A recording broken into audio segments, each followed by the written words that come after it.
Dosage फॉर्ममध्ये solid dosage form आपण बघत होतो. त्यामध्ये याच्या आधीच्या व्हिडिओजमध्ये आपण सॉलिड डोसेज फॉर्म म्हणजे काय, त्याचे ॲडव्हान्टेजेस, डिसॲडव्हान्टेजेस, त्यानंतर ग्रॅन्युल्स, पावडर्स, टॅबलेट्स आणि कॅप्सूल्स यावरती इन्फॉर्मेशन घेतलेली आहे. आता राहिलेत काही लहान लहान किंवा जे थोडेफार डोसेज फॉर्म राहिलेले आहेत सॉलिड डोसेज फॉर्ममधले, ते आज आपण या व्हिडिओमध्ये कवर करणार आहोत. म्हणजे सॉलिड डोसेज फॉर्म हा आपला पूर्ण पॉईंट आहे तो कवर होतो आहे. तर हे सगळे व्हिडिओ बघा म्हणजे तुम्हाला सगळे सॉलिड डोसेज फॉर्म्स लक्षात येतील. तर चला व्हिडिओ चालू करूयात. तर सगळ्यात आधी एंटरिक किंवा ओरल सॉलिड्स, आता ह्याचे पण काही क्लासिफिकेशन नाही म्हणता येणार, पण टार्गेट कोणतं आहे ह्यावरून मी इथं क्लास दिलेले आहेत. हे तुम्हाला एक्झाममध्ये लिहायची काही गरज नाही आहे. तर GI ट्रॅकमधून म्हणजे ओरली घेण्यासारखे कोणते आहेत तर कॅपलेट्स, कॅचेस आणि पॅलेट्स किंवा बीड्स हे GI ट्रॅक म्हणजे ओरली घेण्याचे आहेत. त्यानंतर टॉपिकल किंवा ट्रान्सडर्मल म्हणजे स्किनवरती, इथं इमेजमध्ये बघत असाल स्किनवरती अप्लाय करण्यासाठी, तर ह्यामध्ये आहेत प्लास्टर्स आणि ट्रान्सडर्मल पॅचेस, TD पॅचेस आपण म्हणतो त्यांना. नेक्स्ट आहे म्युकोसोल अँड कॅव्हिटी लोकलाइज्ड, म्हणजे एखादी पर्टिक्युलर इयर कॅव्हिटी असेल किंवा माउथ असेल तर ह्यांच्यावरती रेस्पायरेटरी, तर हे जे आहे रेस्पायरेटरी ऑर्गन्स, ओरलने ऑरिक्युलर, हे सगळे ऑर्गन्स जे आहेत ते टार्गेट असतील ज्याचे डोसेज फॉर्म्स येतात इन्सफ्लेशन्स आणि डेंट्रिफायसिस. आणि नेक्स्ट आहे सस्टेन रिलीज डिव्हायसेस. ह्यामध्ये काही डिव्हायसेस येतात जे आय इन्सर्ट्स म्हणजे डोळ्यासाठी, व्हाजायनल रिंग्स आणि आयोडीज, तर हे डिव्हायसेस असतात आपल्या ह्यासाठी सस्टेन रिलीज डिव्हायसेसमध्ये. तर ते आपण बघणार आहोत. तर सगळ्यात आधी एंटरिक इनोव्हेशन्स म्हणू शकतो किंवा ओरली घेण्याची सॉलिड डोसेज फॉर्म्स बघूयात. तर त्यामध्ये पहिला आहे कॅपलेट्स. तर मॉर्फोलॉजी दिसायला कसं असतं तर oblong solid core hybrid of tablet and capsule. Tablet आणि कॅप्सूलपासून बनलेला असतो म्हणजे मिळून बनल्यासारखा दिसतो. तर कसं केलेलं असतं तर टॅबलेट कशी असते कॉम्प्रेशननं बनवलेली असते. तर ह्यातलं जे काही मटेरियल असतं ड्रग आणि एक्सिपेंट हे कॉम्प्रेशन करून त्याची एक टॅबलेट बनवलेली असते आणि त्याला वरती जे असतं ते कोटिंग जे असतं ते आपलं ह्याच्यासारखं असतं कॅप्सूलसारखं, म्हणजे वरचं जे असतं ते जिलेटिन शेल असणार आहे. तर हे झालं कॅपलेट्स म्हणजे कॅप्सूल प्लस टॅबलेट. तर ह्यांची मॉर्फोलॉजी अशी असणार आहे. तर हे का बनवलेले जातात तर easier swallowing, enhance stability and longer shelf life compared to standard capsule. जे काही स्टँडर्ड कॅप्सूल्स असतात त्याच्यापेक्षा शेल्फ लाईफ चांगली असणार आहे. स्वॅलोईंग जे आहे गिळण्याची गिळण्यासाठी जी आहे ती इझी होणार आहे आणि स्टॅबिलिटीसुद्धा चांगली राहणार आहे. तर हे आहेत advantages over the capsule and tablet. Example रिलाफिन आणि सेप्टिन, रिनोवेट एक्सेट्रा. नेक्स्ट बघा कॅचेट्स. कॅचेट्स वेट किंवा ड्राय सील असतं. आता कॅचेट्स कसे असतात तर जे राईस पेपर असतो तो बाहेरच्या साईडला कवरिंग असतं आणि त्याच्या आतमध्ये ड्रग आणि एक्सिपेंट फिलअप केलेले असतात. कॅप्सूलला काय असतं जिलेटिन शेल असतं. कॅचेट्समध्ये राईस पेपरची शीट असते आणि मग त्यामध्ये जे काही ड्रग असतो तो फिलअप केलेला असतो आणि ती शीट जी असते ती सील केली असते.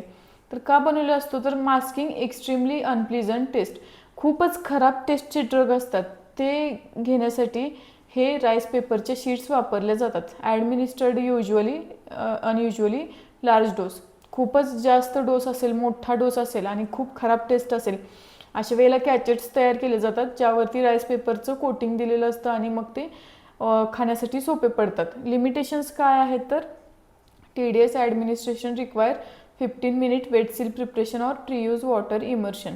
तर 15 मिनिट तर लागतील त्याचं प्रिपरेशन करायला. ह्यासाठी मल्टीपार्टिक्युलेट्स म्हणजे ज्यामध्ये वेगवेगळ्या शेपचे ड्रग्स जे आहेत किंवा ड्रग्सना शेप दिलेला असतो वेगवेगळा आणि ते एकाच सिंगल कॅप्सूलमध्ये पॅक केलेले असतो, ज्यामध्ये ड्रग्स पण वेगवेगळे असू शकतात आणि त्यांचा शेप पण वेगवेगळा असू शकतो. म्हणजे एकच ड्रग पण वेगवेगळे शेप किंवा वेगवेगळे ड्रग्स आणि त्यांचे पण वेगवेगळे शेप. तर हे कशासाठी केलेलं असतं तर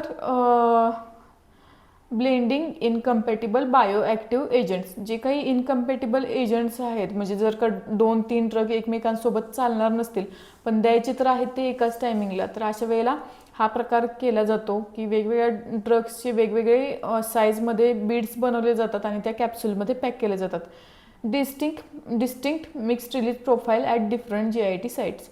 आता मी काय सांगितलं की एकच ड्रग आहे पण त्याचे वेगवेगळे शेप पण केलेले असतात. तर हे कशासाठी तर वेगवेगळ्या टायमिंगला रिलीज व्हावं किंवा वेगवेगळ्या टायमिंगला तर ड्रग्सचं ॲब्सॉर्प्शन व्हावं आपल्या ब्लड स्ट्रीममध्ये, ह्यासाठी हे वेगवेगळे. नेक्स्ट बघूयात डोसेज फॉर्म.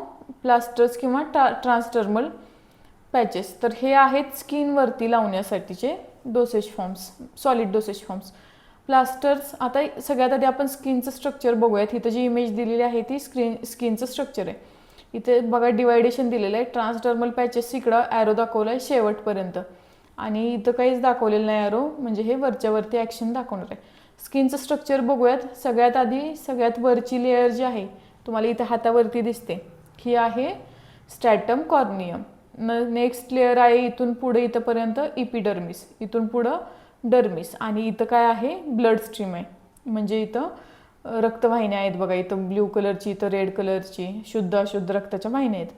आता जर का तुम्ही इमेज व्यवस्थित बघितली तर TDचं ॲरो आहे तो खालीपर्यंत आहे, म्हणजे काय होणार आहे, ट्रान्सडर्मल पॅचेस डायरेक्ट ब्लड स्ट्रीममध्ये इफेक्ट दाखवणार आहेत.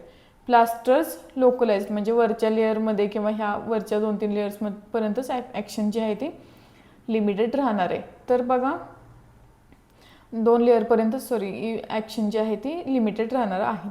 तर इथं बघूयात डिफरन्सद्वारे त्यांनी ते एक्सप्लेन केलेले आहेत, आपण पण बघूयात. तर प्लास्टर्स जे आहे ते लोकलाइज्ड ॲक्शनसाठी फक्त इपिडर्मस लेअरपर्यंतच ते जातात. Depth of action epidermal surface, इपिडर्मिसच्या सरफेसपर्यंत त्याची ॲक्शन असणार आहे. त्याच्याखाली ती जे काही असेल डोसेज फॉर्म तो जाऊ शकणार नाही खालच्या लेअरपर्यंत. Mechanism furnishes and occlusive and macerating action brings medication into prolong close contact with the skin. स्किनच्या जास्त वेळ कॉन्टॅक्टमध्ये राहण्यासाठी हा जो डोस टाईप आहे किंवा डोसेज फॉर्म आहे तो वापरला जातो.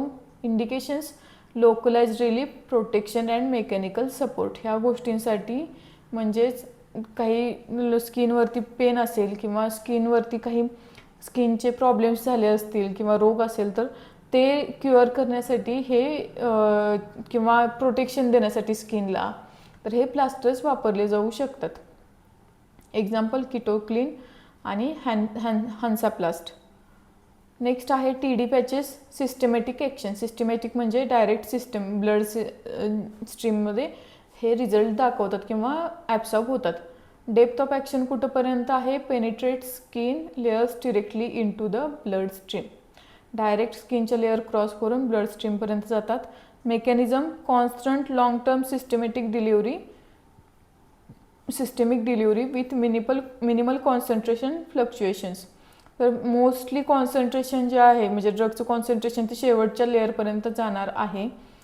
Bypass first pass metabolism. First pass metabolism म्हणजे जेव्हा तुम्ही ओरली काही ड्रग घेता किंवा डोस घेता तर तो आपल्या तोंडातून अन्ननलिकेतून स्टमकपर्यंत जाईल, तिथून इंटेस्टाईनमध्ये जाईल. स्टमक आणि इंटेस्टाईनमध्ये त्याचं डिझॉल्युशन आणि ॲब्सॉर्प्शन होईल. ॲब्सॉर्प्शन इंटेस्टाईनमध्ये झाल्यानंतर तो जो ड्रग आहे तो ब्लड थ्रू लिव्हरपर्यंत पोचवला जाईल, आणि बऱ्याचदा हा जो ड्रग आहे तो लिव्हरमध्येच मेटाबोलाइज होतो मॅक्सिमम ड्रग, आणि राहिलेला ड्रग जो आहे तो ज्या त्या ऑर्गनपर्यंत ब्लड थ्रू पोचवला जातो.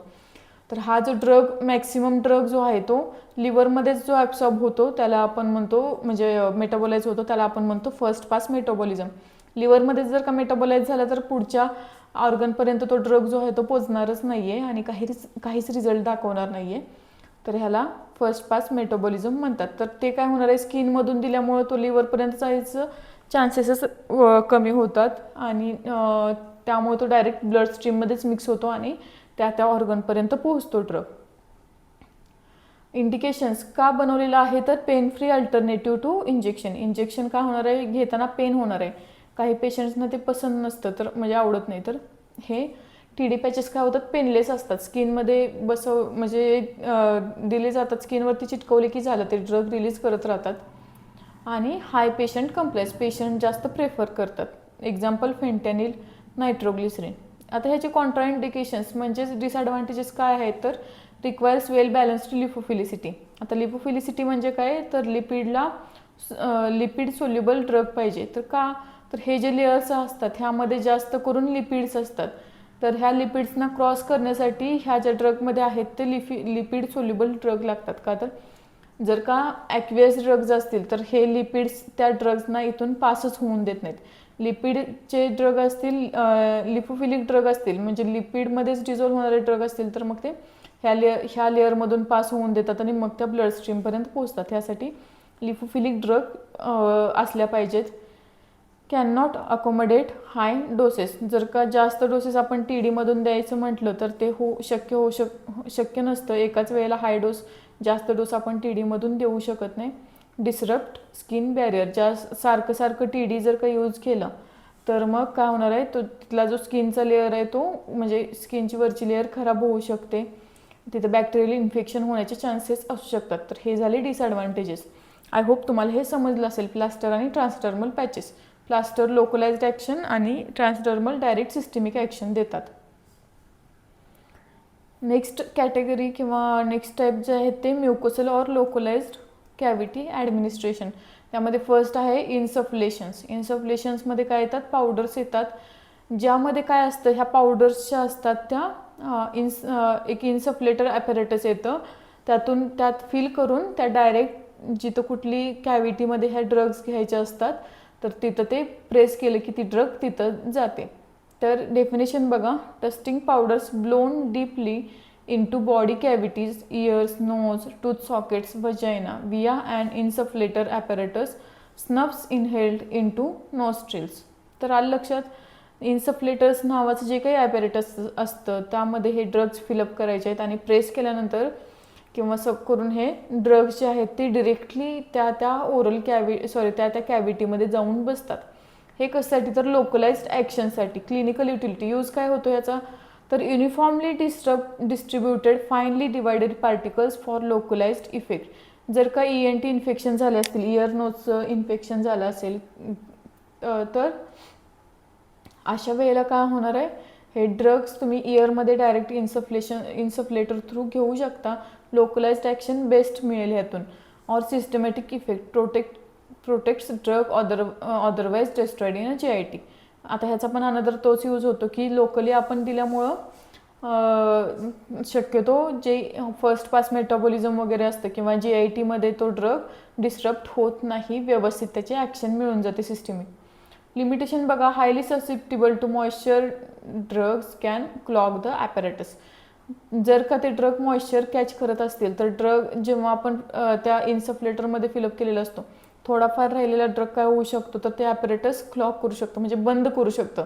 तर पार्टिकल्स त्या जे काही त्याचं कॅव्हिटी असेल त्यामध्ये फिलअप होऊन साठून ते ते ॲपॅरेटस काम करायचं बंद करू शकतो. Obtaining a uniformly measured dose is difficult. एकसारखाच डोस कायम मिळाला जाईल आपल्या कॅव्हिटीजमध्ये, हे थोडंसं चान्सेस कमी होतात. नेक्स्ट आहे डेंट्रिफायसेस, ज्यामध्ये पेस्ट किंवा पावडर्स येतात, ज्यामध्ये सकाळी जे आपण यूज करतो रेग्युलरली ब्रश करण्यासाठी जी आपण पावडर वापरतो तर त्याला आपण म्हणतो डेंट्रिफायसेस. तर डेफिनेशन बघा. Fine powders and paste containing detergents, abrasives and sweeteners applied via टूथब्रशवरती ते घेऊन आपल्या टीथवरती अप्लाय केले जातात त्या पावडर्स, ज्यामध्ये डिटर्जंट, ॲब्रेसिव्ज आणि स्वीटनर्स असणार आहेत. यूज काय आहे ह्याचा, mechanical cleansing, breath enhancement, protection against plaque, cavities and gum diseases. दातांचे जे काही डिसीज असतात त्यापासून वाचण्यासाठी, त्यानंतर जे काही खराब स्मेल येत असतो तोंडातून तो टाळण्यासाठी आणि दात क्लीन ठेवण्यासाठी ह्या पावडर्स ज्या असतात त्या बनवलेल्या असतात. नेक्स्ट आहे long term sustain release devices. आता डिव्हायसेस जे आहेत हे सॉलिड डोसेज फॉर्ममध्येच येतात थोडक्यात. तर बघा, आय इन्सर्ट्स, व्हजायनल रिंग्स आणि इंट्रायुटेरिन डिव्हायसेस, IUDs असं म्हणतात. तर हे डिव्हायसेस कसे असतात बघूयात. आय इन्सर्ट्स तुमच्या लक्षात आलं असेल की डोळ्यांमध्ये प्लेस करण्याचे जे काही डिव्हाइस किंवा डोसेज फॉर्म असतो त्याला आपण म्हणतो eye inserts. Biodegradable solid dosage forms, soluble or insoluble. Soluble पण असू शकतात, इनसोल्युबल पण असू शकतात. Placed in the eye cavity for slow localised drug release.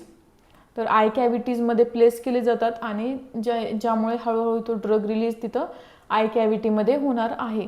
आणि लोकलाइज आयचं डोळ्यांना जर का काही प्रॉब्लेम झाला असेल तर त्याच्या ट्रीटमेंटसाठी सुद्धा हे आय इन्सर्ट्स यूज केले जाऊ शकतात. एक्झाम्पल बघा. पिलो 20, ऑक्युसर्ट, लॅक्रिसर्ट. तर हे झाले आय इन्सर्टचे एक्झाम्पल. नेक्स्ट आहे वजायनल रिंग्स. तर कसा शेप आहे यांचा? Donut shaped polymeric drug delivery devices. तर डोनट शेप्ड म्हणजे राऊंड अशा शेपची इथं दिलेली आहे बघा इमेज. राऊंड शेपची इमेज डिव्हायसेस असतात ज्यातून ड्रग डिलिव्हरी केली जाते. इथं आयसचे इथं पण बघा इमेज दिलेली आहे. इथं आय इन्सर्ट्स दाखवलेले आहेत प्लेस करून डोळ्यांमध्ये. मेकॅनिझम बघा, प्रोव्हाइड्स कंट्रोल्ड एक्सटेंडेड सिस्टमॅटिक और लोकल हार्मोनल रिलीज. तर हार्मोन्सच्या जे टॅबलेट्स असतात त्या या वजायनल रिंग्समधून हार्मोनल जे ड्रग्ज असतात त्या ह्या वजायनल रिंग्स थ्रू दिल्या जाऊ शकतात. एक्झाम्पल नुवा रिंग्स, फेम रिंग्स. नेक्स्ट आहे आयओडीज, इंट्रायुटेरिन डिव्हायसेस.